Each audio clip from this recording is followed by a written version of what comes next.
영어 거부감이 되게 컸던 초2 딸을 직접 4년 만에 이제 초2 때 영어 알파벳도 어려워하던 아이, 이제 배우기 시작했던 아이를 4년 만에 수능 모의고사 만점 수준까지 끌어올린 정말 대단한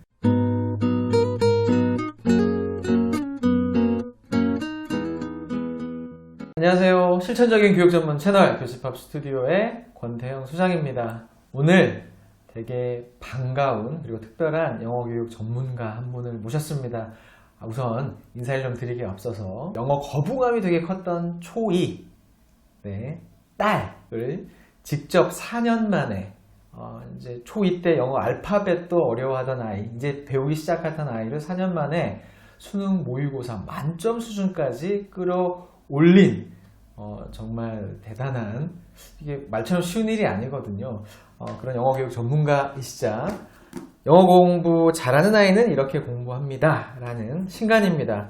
책의 저자이신 우리 스카이쌤 김도연 저자님을 모셨습니다. 안녕하세요. 예, 안녕하세요. 네, 인사 한 말씀 부탁드릴게요. 예, 안녕하세요.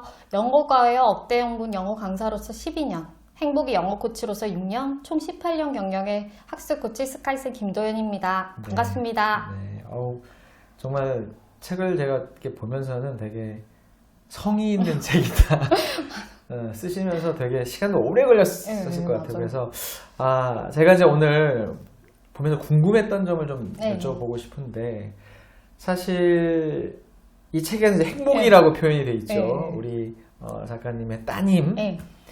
초2 때 알파벳을 배우기 시작을 했는데 4년 만에 초6 때 수능 모의고사 만점까지 네. 수준으로 올라갔는데, 근데 우선 궁금했던 건 네. 뭐냐면 그런 아이가 왜 영어 거부감이 컸을까요? 무슨 일이 있었던 겁니까? 제 아이가 초등학교 1학년 때까지 영어 동요만 들어도 그냥 귀를 막고 울 정도였거든요. 근데 정확하게 표현을 하자면 영어 공부에서 부까지 말할 필요도 없어요. 그냥 영어 공까지만 말하면 얘가 펑펑 울더라고요. 근데 그렇게 된 게 울기까지? 네. 제가 영어 학원을 운영하다 보니까 너무 바쁘니까 어머니께서, 친정 어머니께서 아이를 봐주셨는데요. 근데 동네 아이들은 뭐 영어를 배우는데 제 아이는 알파벳도 제대로 모르고, 근데 제가 좀 느긋하게 있었더니 어머니께서 약간 조바심이 나셨나 봐요. 할머니, 네. 외할머니가 조바심이 나셔가지고. 네. 그래서 저랑 상의 없이 원래 이제 영어 학원을 보내신 거죠. 수학 1학년 때? 네. 아니요. 7살 때요. 7살 때 네. 영어 학원을, 영유를 보낸 건가요? 아니면 학원? 아니요, 그냥 동네 영어 학원이요. 네.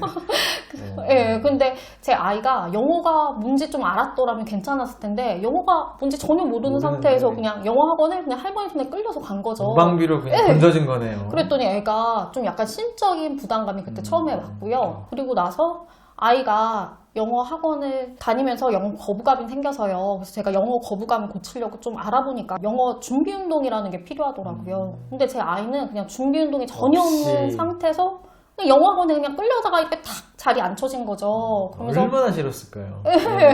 근데 또 그 학원 스타일 자체가 막 알파벳도 외우라고 하고 단어도 외우라고 하니까 얘가 좀 힘들었고요. 그리고 약간 방식 자체가 경직된 스타일이다 보니까 학원 방식이요. 그래서 더 악효과가 났던 것 같아요. 네. 그러니까 그런 경우가 되게 많죠. 맞아요. 그러니까 이게 뭐 학년도 그렇지만 특히나 어릴 때일수록 네, 맞아요. 아무런 준비가 안 돼 있는데 던져져서 그런 애를 단어로 외우게 하고 막 네. 하니까 이게 되게 아이러니하네요. 네. 오히려 엄마는 영어를 가르치는 네. 직업을 갖고 있는데 네. 갑자기 외할머니는 사실 이제 손녀 네, 이제 잘 챙겨주시려고 됐으면 하는 건데 사실 영어 자체에 대한 네. 이해가 없으신 상태에서 사실 이 영어 거부감이 한번 네. 들었으면 네, 맞아요. 이게 잘 안 고쳐지거든요. 네, 정말 고치기가 좀 힘들어서 뭐 코칭자나 아니면 선생님들께서 약간 주의해서 해주셔야 되고요. 그리고 이게 완치되기까지가 기간이 되게 오래 걸리는 것 같아요. 맞아요. 네. 아니, 그때 안 고쳐져서 고3까지 가는 아이들도 워낙 네, 많으니까. 맞죠. 그때 네. 저는 환자라고 부르거든요. 심리적인 네. 근데 이제 그러면 그런 과정 몰래 있다가 언제 네. 파악을 하셨어요? 얘가 왜 이러지? 그러니까 제가 학원을 관두고서는 이제는 제가 그때가 너무 몸이 아팠어서 그러니까 말을 제대로 못했었거든요.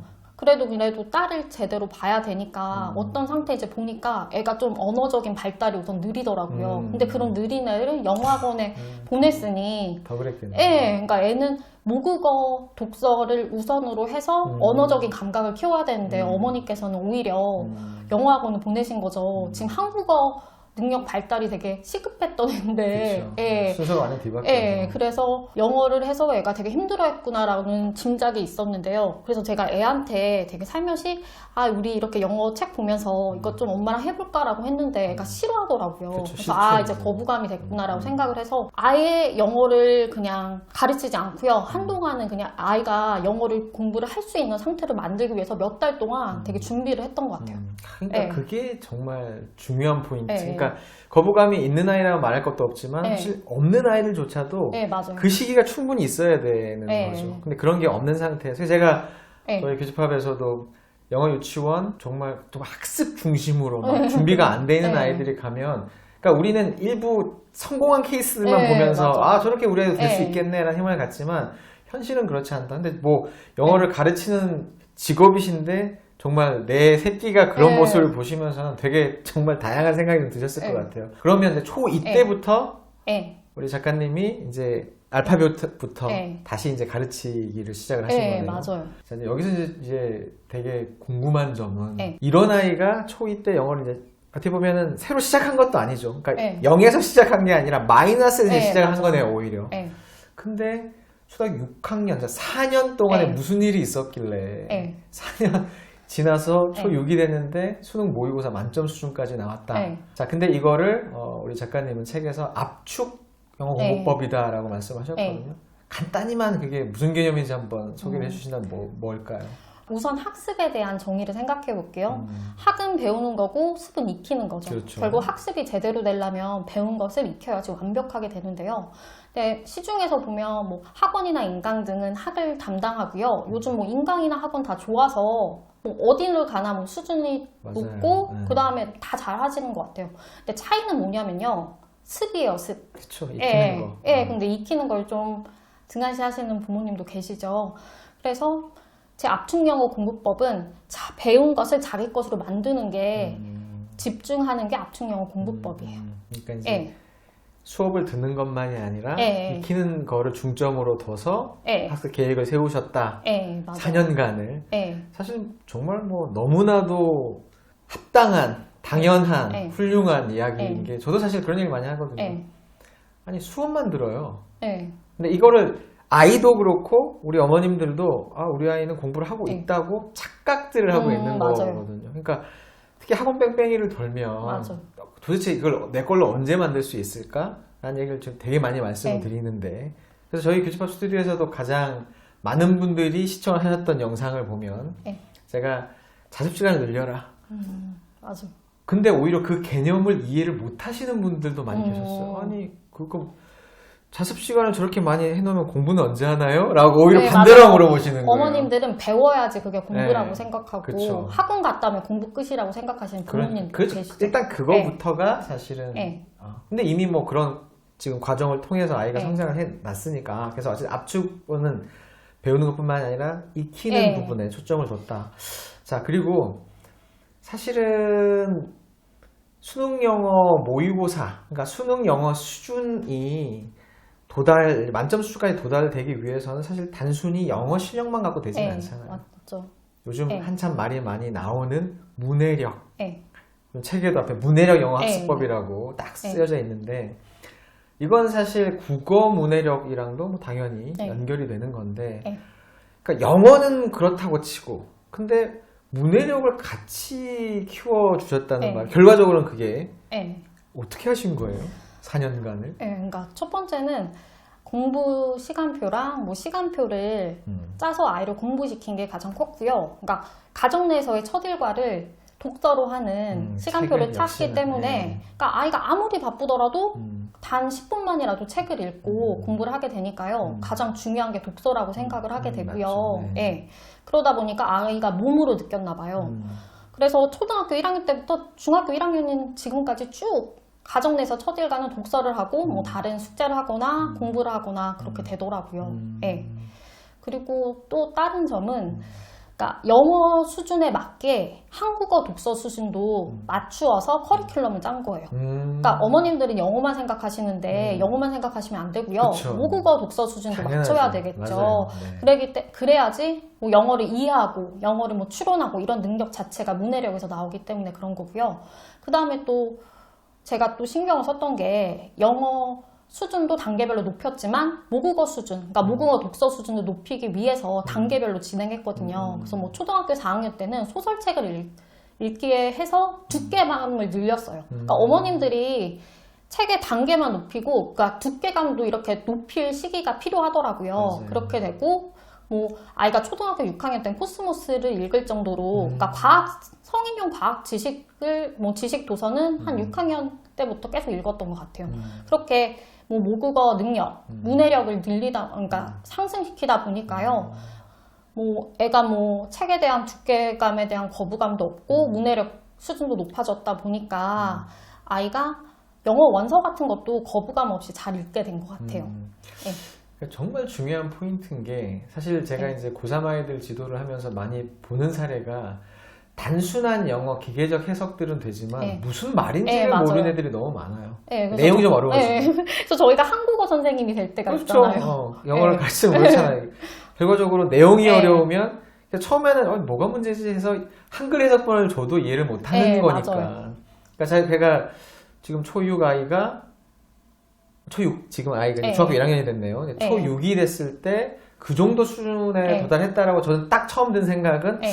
도대체 저건 이제 문해력의 네. 이야기인데 네. 영어를 넘어서서 네. 역시나 신경을 많이 쓰셨고 독서로 시작을 해서 네. 그리고 항상 너무 좋은 말씀이세요. 이게 책의 난이도도 그렇지만 책의 두께도 네. 당연히 책이 두꺼워질수록 그렇죠. 네. 사실 내용이 이제 심화되고 거기에 또 여러 가지 어휘부터 네. 시작을 해서 그런 부분에 있어서는 정말 체계적으로 아이를 지금 이제 지도를 하신 건데 네. 자 이쯤 되면 이 영상을 보시는 우리 학부모님들 이게 궁금하실 거예요. 네. 그래 뭐 우리 네. 작가님은 영어 교육을 하셨던 분이니까 네. 내 새끼니까 네. 더더구나 신경을 쓰셨겠지라고 생각 직접 가르치셨어요? 근데 가르치진 않고요. 그러니까 학원에서 애들을 가르쳐 보면, 그러니까 제가 10년 넘게 애들을 가르치다 보니까 전교 1등 애들을 생각해 보니까 애들이 자기주도 학습을 하는 거예요.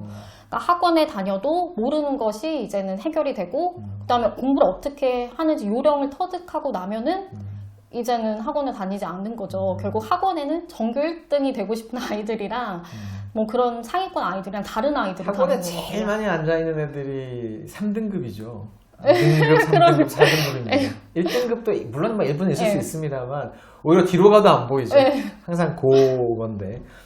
그쵸. 특히나 고등학생들이 좀 되면 학원을 안 다닐수록 좋은 거죠. 네, 그래서 당연히. 네. 그래서 저는 제 아이가 공부를 다 잘했으면 하길 바랬거든요. 그러니까 티칭이 아니라 코칭이 답이더라고요. 그래서 제가 만약에 영어를 가르친다면 영어는 잘할 수 있겠죠. 근데 저는 아이가 큰 꿈을 갖고요. 그 꿈에 맞게 공부를 그 꿈에 해당하는 공부를 다 잘했으면 했기 때문에 티칭이 아니라 코칭을 하게 됐던 것 같아요. 그러니까요. 네. 그게 제가 생각했을 때는 오히려 티칭을 하셨다면 네, 맞아요. 이런 지금 결과가 없을 수도 있지 않았을까. 네. 왜냐면 사이가 나빠지고. 네, 맞아요. 그러니까 아무리 본인이 전문가라고 하더라도 직접 피부치를 가르친다라는 일은 사실 쉽지도 않고. 왜냐면 감정이 이제 나오니까. 그리고 말씀하신 것처럼 뭘 떠먹이는 것도 중요하지만 오히려 떠먹을 수 있게끔 뭘 가르쳐 주는 게 훨씬 우월 전략이죠. 자, 그러면 오히려 티칭보다는 코칭으로 해서 아이를 이렇게 지도를 하셨다라는 거는 우리 학부모님들한테 귀감이 좀 되실 것 같기는 해요. 자, 근데 신기하게도 제가 이제 강조를 많이 했던 부분의 내용과 또 공감되는 내용들이 사실 또 책에 많이 있더라고요. 특히나 정서학습법이라는 표현을 쓰셨거든요. 그러니까 아이를 지금 학습 코칭을 해주시면서 정서학습법이라는 개념을 고려해서 코칭을 하셨는데 이게 어떤 개념인가요? 영어 학습에서 정의라는 게 있잖아요. 정의는 느낌이나 감정을 말하는데요. 그러니까 영어에 대한 감정이 좋지 않다면, 그러니까 영어 정서가 좋지가 않다면 입력된 언어가 있어도요. 이해는 되겠지만 정의적 장벽이라고 하는 게 생겨서 아이가 입력된 언어가 습득이 되지가 않겠죠. 그렇죠. 결국 영어 정서가 좋다면 입력된 영어가 습득이 일어나는 거겠죠. 그렇죠. 그래서 제가 가장 기본적으로 생각하는 게 영어를 봐준 영어 코칭자를 좋아하게 만드는 거거든요. 그래서 뭐 어머니께서 만약에 코칭을 하신다면 그러니까 어머니를 좋아할 수 있게 하셔야 돼서 뭐 아이에게 사랑도 많이 주시고 그리고 신뢰감을 줄 수 있는 행동도 굉장히 중요한 것 같아요. 그렇게 하시면 될 것 같고요. 이 영어 문화와의 거리를 좁히는 게 있는데요. 이게 어렵지 않아서 다들 해보실 수 있는 방법이에요. 그러니까 말만 거창할 뿐이요. 되게 간단한 방법이거든요. 그래서 영어권 국가에 대해서 알아보고 그거에 대한 보고서를 작성할 수도 있고요. 그리고 영어권 국가에 대한 뭐 책이나 뭐 영화 같은 거를 볼 수 있어요. 근데 여기서 중요한 키포인트가 있는데요. 이런 활동들을 하면서 아이들이 기분 좋은 감정을 느껴야 돼요. 그러니까 이런 활동들을 하면서 아, 영어가 되게 좋구나 라는 생각을 갖게 되면 또 아이가 좋은 영어 정서를 가질 수 있고요. 그리고 제가 말씀드리고 싶은 게 아이가 영어에 대해서 느끼는 자기 확신이 있잖아요. 그런 것도 되게 중요한 것 같아요. 그래서 어머님들이 아이를 보실 때 그러니까 아이가 영어에 대해서 만족감을 느껴서 영어 학습을 이어나갈 수 있도록요. 아이가 영어 실력이 쌓이는 느낌을 갖게 하도록 그런 것도 확인해 보시고 조절해 주시고 보충해 주시는 역할도 중요한 것 같아요. 특히나 이제 초등 때는 네. 영어뿐만이 아니라 모든 과목에 대해서 학습에 대한 습관, 네. 감정이 생기잖아요. 이 감정이라는 게 사실은 뭐 공부랑은 별개다라고 생각하시는 분들이 많이 계시지만 절대 그렇지 않죠. 사람이 무언가를 기억하고 오래 기억할 때도 감정과 결합이 돼야 오래 기억이 되고 그런 어떤 기억력의 메커니즘도 마찬가지고 특히 영어 같은 경우에는 이게 언어다 보니까 기본적인 그 감정 자체가 안 좋아지면 그러니까 조금만 멀리 떨어뜨려 놔도 이게 시간이 흐르면 정말 어마어마하게 실력 차이가 날 뿐더러 어렸을 때 이 영어적인 감정을 신경을 안 쓰고 학습하는 아이들이 결국에는 나중에는 좋은 결과가 있을 수가 없어요. 왜냐면 항상 계획을 세워도 싫어하는 과목 계획은 맨 뒤에 놓죠. 맞아요. 그리고 안 하잖아요. 매번. 그러니까 내가 좋아하는 과목이면 그래서 우리 그런 어렸을 때 생각해 뭐 좋아하는 선생님이 계시면 맞아요. 수업을 더 잘 듣죠. 되게 신기한 게 사실 그 과목이 좋은 게 아닌데 그 선생님이 좋아도 그 과목이 좋아지게 되는 이 마술 이 방금 말씀하신 정서 특히나 영어는 특히나 초등 때 특히나 저학년으로 갈수록 첫 시작 자체를 그러니까 어떻게 보면 우리 작가님은 정말 극과 극의 경험을 하셨네요. 물론 자의는 아니셨지만 아이가 이렇게 정서적인 학습도 케어를 하시는 분인데 정작 우리 따님은 딸내미는 시작할 때는 완전 그냥 거부감으로 가득 찬 상황에서 시작을 해서 그거를 다시 원점으로 만들고 플러스를 해서 이제 영어를 너무 좋아하고 즐기고 좀 이미 뭐 자신감이 넘치겠네요. 그리고 영어 학습을 통해서 아이가 자기주도 학습을 능력을 키우다 보니까 다른 학습에 있어서도 효과가 있으니까 당연하죠. 아이가 학습 거거든요. 자신감이 생기니까 더 발전하게 되는 것 같아요. 참 어떻게 보면 우리 학부모님들이 우리 어머님들이 잘 좀 귀담아 들으시고 약간 이 표본으로 좀 삼으셔도 충분히 좋겠다라는 생각이 들어요. 왜냐면 집에서 우리 어머님들의 역할이라는 게 저는 그렇거든요. 절대 티칭하지 마시라고 얘기를 많이 해요. 주단쌤도 수학 가르치려고 너무 하지 마셔라. 오히려 그 역할보다 훨씬 중요한 티칭을 받을 수 있는 데는 너무 많지만 제대로 된 코칭을 해줄 수 있는 건 사실 없어요. 그건 아무리 아무리 좋은 학원을 가도 입시 컨설팅 이런 것도 나중 이야기죠. 사실 결과론적인 거거든요. 그게 아니라 특히 초등 때 학습은 어떤 평생 가는 거기 때문에 그런 측면에 있어서도 충분히 귀감이 될 만한 이야기인 것 같아요. 근데 지금 이제 코시국 때문에 뭐 또 그렇고 아이들 뭐 학교도 뭐 비대면이니 뭐 갔다 그러고 그냥 정신 하나도 없으시고 근데 항상 지금 시대 좀 그런 것 같아요. 그러다 보니까 우리 어머님들이 갈수록 어깨가 좀 무거워지는 그러니까 그 엄마밖에 할 수 없다. 부모의 역할이다라고 하니까 그래 하긴 해야 될 텐데 근데 또 완벽하게 또 할 수가 없으니까 자 이제 또 겨울방학이기도 하고 이 영상을 보시는 우리 교집합에 전국에 있는 많은 우리 학부모님, 우리 어머님들이 지금 말씀하신 요런 사례를 우리 또 아이들도 만들어낼 수 분명히 저는 있다고 보거든요. 그러기 위해서 이제 좀 시작을 하셔야 될 역할을 엄마의 입장에서 최소한 이런 정도의 역할을 이번 겨울방학부터 좀 시작을 하시면 좋겠다라고 하는 게 뭐가 있을까요? 그러니까 어머님들이 요즘에 온라인 수업으로 전환되다 보니까 약간 부담이 스럽죠. 애들 삼시세끼 밥 차리는 것도 힘든데 요즘에 또 방학이어서 계속 삼식이잖아요, 애들이. 어머님들이 좀 부담감을 내려놓으시고 영어 학습을 모든 것을 다 코치하지 않으셔도 될 것 같아요. 그러니까 공부는 아이가 하는 거고요. 어머님은 아까 전에 제가 말씀드렸듯이 습에 신경을 쓰시면 됩니다. 그러니까 아이가 영어 학습을 하고 나서 제대로 했는지 뭐 노트 정리 같은 것도 해주시고요. 그런데 아이가 할 수 있으면 아이가 해도 되겠죠. 근데 아이가 할 능력이 없다면 어머님이 노트 정리해 주시고 그 다음에 공부할 수 있게 시간표를 짜서 아이가 스스로 공부하고 그거를 테스트 봐주시면 될 것 같아요. 그러니까 습에 집중을 하시면 될 것 같고요. 그리고 어머니께서 만약에 저같이 엄마표 영어를 하지 못하신다면 제 책에서는 엄마 도움표 영어라는 것도 제시했거든요. 엄마 도움표. 네. 네. 이렇게 간단하게 말씀드리자면 그러니까 영어나 학원, 뭐 영어 학원이나 인강 등의 도움을 받는 건데요.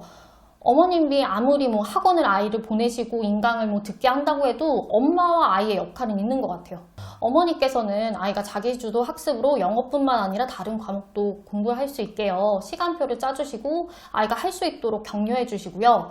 그리고 제가 누누이 말씀드리지만 모국어 독서 정말 중요합니다. 한국어 문해력 발달을 위해서 아이가 첫 일과를 한국어 독서로 하는 시간표를 만들어 주시면 될 것 같아요. 제 생각에는 일단 뭐 심플하네요. 네. 일단 하루를 독서로 네. 또 시작을 하고 뭐 그냥 한국어 독서도 그렇지만 또 영어도 읽고 말씀하신 것처럼 아이들의 어떤 수업, 네. 학보다는 습, 네. 익히는 거 거기에 훨씬 더 많은 신경을 네. 쓰시면서 아이의 눈높이, 정서를 좀 고려해서 한 스텝 한 스텝 나가시면 누구나 다 지금 뭐 초2 때 영어 거부감이었던 아이가 4년 만에 어떻게 보면 영어 영재가 된 거거든요. 저는 네. 그 정도의 발전이라고 봅니다. 그리고 네. 이 책 쓰시면서 되게 저도 이제 책을 쓴 사람이지만 되게 고생을 많이 하셨겠다라는 생각이 팍 들어요. 내용이 네. 상당히 좀 알찹니다. 네. 실제로 이제 경험하셨던 부분들을 다 이렇게 녹여내시려고 하셨던 것 같은데 특히나 이 책의 내용 중에서 오늘 뭐 이렇게 영상에는 다 말씀을 드리진 않았습니다만 지금 이게 단계별 학습법 4년 만에 수능 영어 만점 만점 5단계 커리큘럼을 책에서 소개를 하고 있네요. 이거 읽어보시면 좀 큰 도움이 될 것 같습니다. 0단계, 1단계, 그러니까 파닉스부터 시작을 해서 그렇죠? 준비 운동부터 시작을 해서 뭐 파닉스도 있고 초등, 중등 수준, 원서 뭐 이런 여러 가지 또 내용들에 대한 구체적인 로드맵도 있고 제가 이 책 보니까 뒤에 이렇게 별지가 또 붙어 있더라고요. 별책이. 네, 아주 여기는 지금 여러 가지 뭐 리스닝 스킬을 높이고 여러 가지 또 문장들, 그렇죠? 또 리딩을 하기 위해서 또 이렇게 엄선된 문장들 여러 가지 또 교육에 도움이 될 수 있는 또 교재 추천도 돼 있네요, 그렇죠? 네, 이런 부분도 아주 성의 있게. 네. 첫 책이시잖아요, 그렇죠? 오래 걸리셨을 것 같은데 한번 엄마표 영어 그리고 우리 아이의 영어의 코칭에 대해서 또 이렇게 여러 가지 도움을 받으시려면 이 책을 읽어보시는 것도 한번 추천을 드려보도록 하겠습니다. 오늘 뭐 여러 가지 또 말씀을 해주셨는데요. 오늘 이 내용을 바탕으로 우리 아이들이 이 힘든 시국에서 더 발전해 나갈 수 있도록 영어가 일취월장할 수 있도록 기원을 하면서 오늘 영상을 마무리를 해보도록 하겠습니다. 오늘 영상이 도움이 되셨다면 구독과 좋아요, 알림 버튼 눌러주시고요. 오늘 수고해주신 우리 스카이쌤 김도연 작가님 마지막으로 인사 한 말씀 부탁드립니다. 제 책 영어 공부 잘한 아이는 이렇게 공부합니다. 많은 사랑 부탁드리고요. 제 책을 통해서 어머니 아이 모두 행복한 영어 학습하길 바라겠습니다. 감사합니다. 수고하셨습니다. 네, 감사합니다.